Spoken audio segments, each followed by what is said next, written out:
Борбордогу жашоо 1 секундка да токтобойт. Ар бир жаңы күн шаар көчөлөрүн акылга сыйбас ыргагы менен коштолот. Бирок биздин күн кандай гана жыйынтыкталбасын, биз ар дайым үйүбүзгө шашабыз. Ар бирибиз өзүбүздүн ажайып үйүбүз болушун кыялданабыз. Белгравия турак жай комплекси бул жерде бизди дайым күтүшөт. Мында үй бүлөлүк турмуштун бактылуу ирмемдери катылган. Белгравия жашоо үчүн табылгыс тандоо.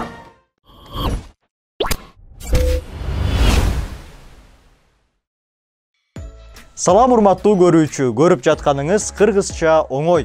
Бул көрсөтүүнүн алкагында биз кыргыз тилинин эрежелерин оңой өздөштүрөбүз. Кезектеги чыгарылышыбызда биз тууранды сөздөр жөнүндө сөз кылабыз. Даярсызбы? Кеттик.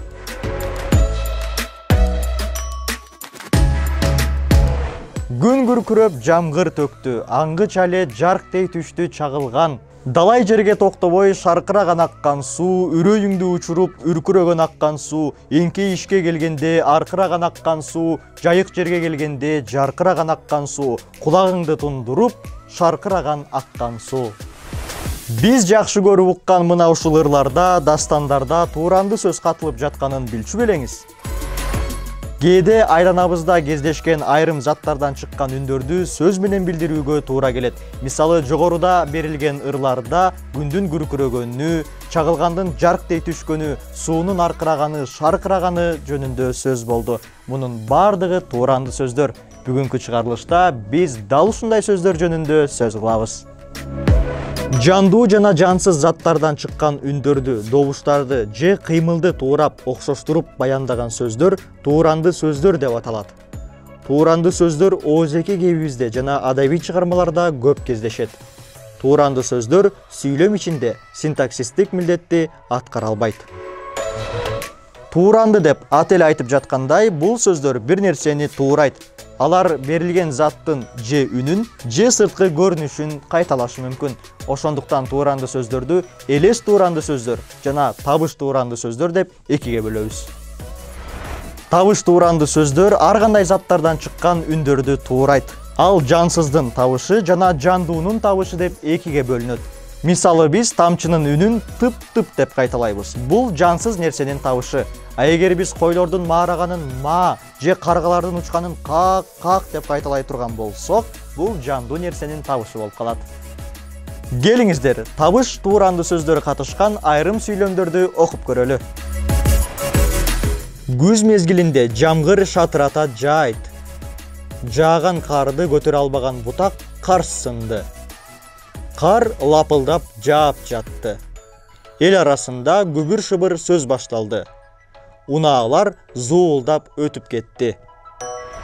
Биз табыш тууранды сөздөр жөнүндө маалымат алдык. Эми тууранды сөздөрдүн экинчи түрү элес тууранды сөздөр жөнүндө маалымат алалы. Өзүңүз байкагандай, табыш тууранды сөздөр заттардын үнүн туурайт. Ал эми элес тууранды сөздөр заттардын кыймылын, элесин жана сырткы көрүнүшүн билдирет. Элес тууранды сөздөрү дагы табыш тууранды сөздөрү сыяктуу эле жансыз жана жандуу болуп экиге бөлүнөт.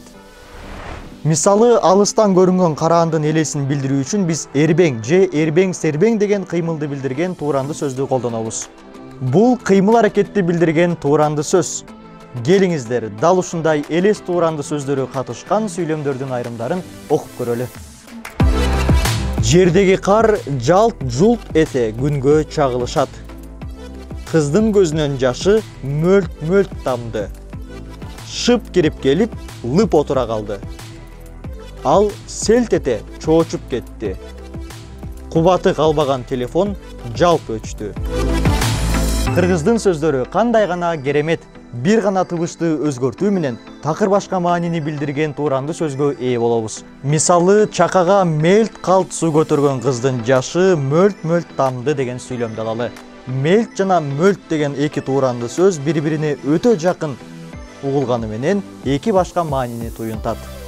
Күңкүлдөдү менен көпүлдөдү, лып менен лап, тарс менен карс. Айтор бири-бирине үндөш болгону менен такыр башка маанилерди туюнткан тууранды сөздөр болуп эсептелет. Баса, эгер тууранды сөздөр эки сөздөн турса татаал, бир эле сөздөн турса жөнөкөй деп аталат. Мисалы тарс турс татаал тууранды сөз, ал эми карс жөнөкөй тууранды сөз. Ошондой эле эгер тууранды сөзгө ыра мүчөсүн же эт де деген сыяктуу этиштерди улассак, кыймыл аракетти билдирген сөздөр келип чыгат. Мисалы жарк деген тууранды сөзгө ыра мүчөсүн кошуп койсок, жаркыра деген кыймыл аракет келип чыгат. Эми көрсөтүүнүн соңунда кошумча кызыктуу маалымат. Дүйнөдөгү бардык жаныбарлар бирдей эле үн чыгарат.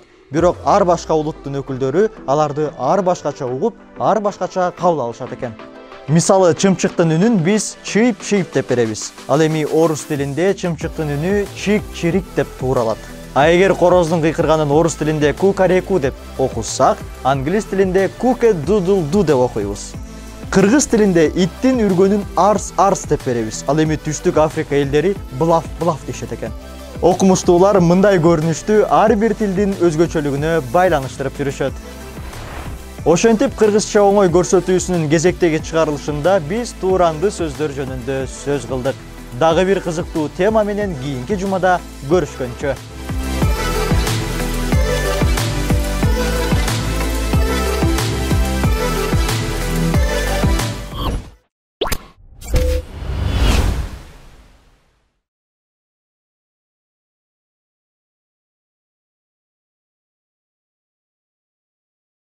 Борбордогу жашоо 1 секундка да токтобойт. Ар бир жаңы күн шаар көчөлөрүн акылга сыйбас ыргагы менен коштолот. Бирок биздин күн кандай гана жыйынтыкталбасын, биз ар дайым үйүбүзгө шашабыз. Ар бирибиз өзүбүздүн ажайып үйүбүз болушун кыялданабыз. Белгравия турак жай комплекси бул жерде бизди дайым күтүшөт. Мында үй бүлөлүк турмуштун бактылуу ирмемдери катылган. Белгравия жашоо үчүн табылгыс тандоо.